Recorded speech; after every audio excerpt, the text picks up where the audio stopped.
The South African government has extended the validity of the Zimbabwe exemption permits by another 6 months. The extension is until June next year. The Home Affairs Department has cited the low number of applications received so far for the extension. South Africa plans to end most special permits for foreign nationals as it revamps its immigration policies to manage an influx of economic migrants. At least 178,000 Zimbabwean nationals faced deportation for the country after the expiry of the special permits was due to expire on the 31st of December. Now, for more on the story, we're joined on Zoom by Home Affairs Minister Dr. Aaron Motsoaledi. Dr. Motsoaledi, a very good morning to you. Warm welcome to Morning Live. Let's start with the entire process. Let's explain it to our viewers who may not be aware of this exemption. Tell us more about it. Morning, Lebo. Morning today, listeners and viewers. I'm not sure where to start. Do you want me to start when the Zimbabwe exemption permit were issued in 2009, or you start the process of now not extending them beyond December 2022? Please just explain that to me. Let's talk about the process right now, because this is what's going to expire, was due to expire on the 31st of December, but you've extended that. Let's establish that. Yeah. Exactly. Yes. Remember that they actually expired on the 31st of December last year, but we gave this 12 months grace period and said for people whose exemption, for people who hold those exemptions, they must start applying for regular permits via the Immigration Act starting from January. And on the 31st, that is the end of that grace period. Now, I have appointed a team, a departmental advisory committee, which advised me and the DG, because we are the ones who are going to sign those visas and waivers eventually. So the team is headed by the former Director General in the Presidency, Dr. Cassius Lubisi, and is working with some other experts and lawyers from outside government. Now, on the 1st of September, they wrote us a letter that they've had several meetings to assess the work that needs to be done, to assess the applications that are already in.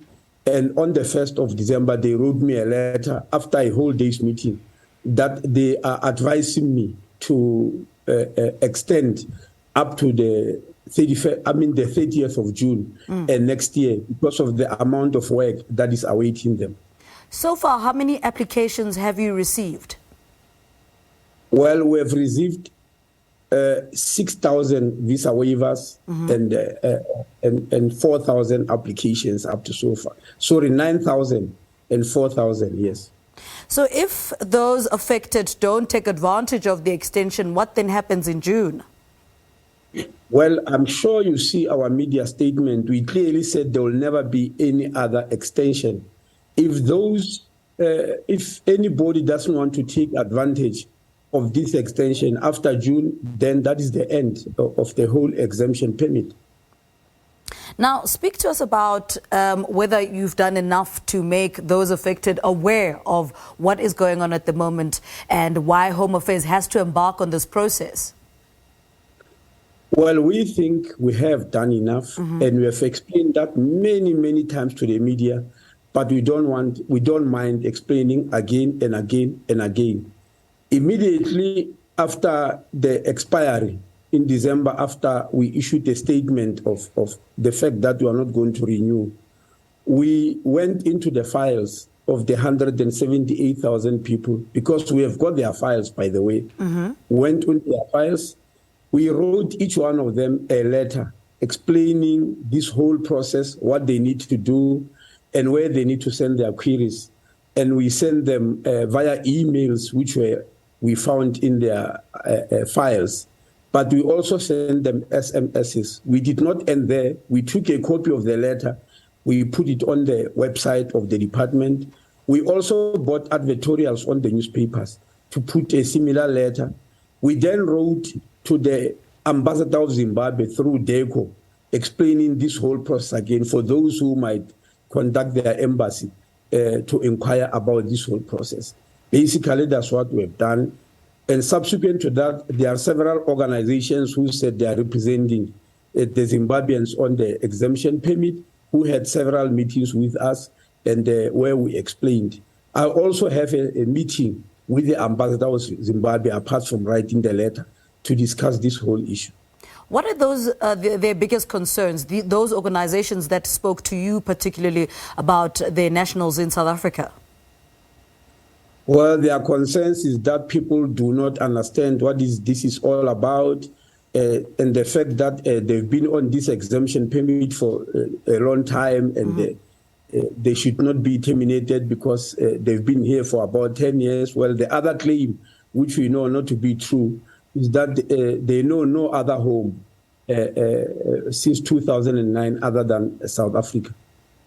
Now, speak to us about the workload. Your team then raised issues about the workload in the past 6 months or so since the process started. What are you doing to mitigate the process between now and June? Well, as I said to you, what we did, remember there's a normal and regular team in the Department of Home Affairs that deals with these issues of permits and visas. There is a regular team. But because we knew that this will be additional work, we hired a private firm of attorneys to deal with the correspondence. They are the ones who were sending this information to and fro. In addition to that, I put up this team, which I've just mentioned, which is chaired by former Director General in the Presidency, Dr. Cassius Lubisi, to sit their job every day since they were appointed and for the next up to the end of the year and for the next 6 months will be to receive applications for waivers and queries from the people who are on the exemption permit, and that will be the work they are doing day and night. Let's speak to the other major challenges facing Home Affairs. As a department, from January till September, what are you seeing notable changes in your department? And going forward as we go to the end of the year, which major areas do you personally as a minister need to focus on? Well, I've already outlined that in my budget speech in May. As you are aware, Home Affairs have got two broad arms, really. Is the one dealing with civics. That's where you, me, and all the other South Africans receive their birth certificate, receive their IDs, their passport, their marriage certificate, and even their death certificate. That is called civic. Then the other arm deals with immigration.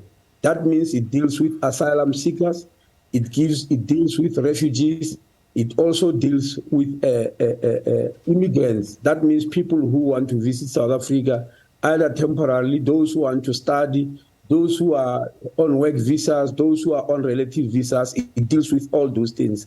Now, in my budget speech, I was dealing with that, but you also know that the IEC also report to the Minister of Home Affairs, and we are very busy in that regard on the issue of electoral reform. And then lastly, the government printing works, where all these security documents are printed, also report to the Minister of Home Affairs. And in my budget speech, I was outlining all those areas, what's going to happen. Now, I want to talk about the project to digitize records. How far is that? Yes, you are aware that we have started the process of recruiting. We need 10,000 young graduates who graduated from universities or TVET colleges in the field of IT, in the field of documentation, information management and documentation management. And so we started recruiting them in tranches.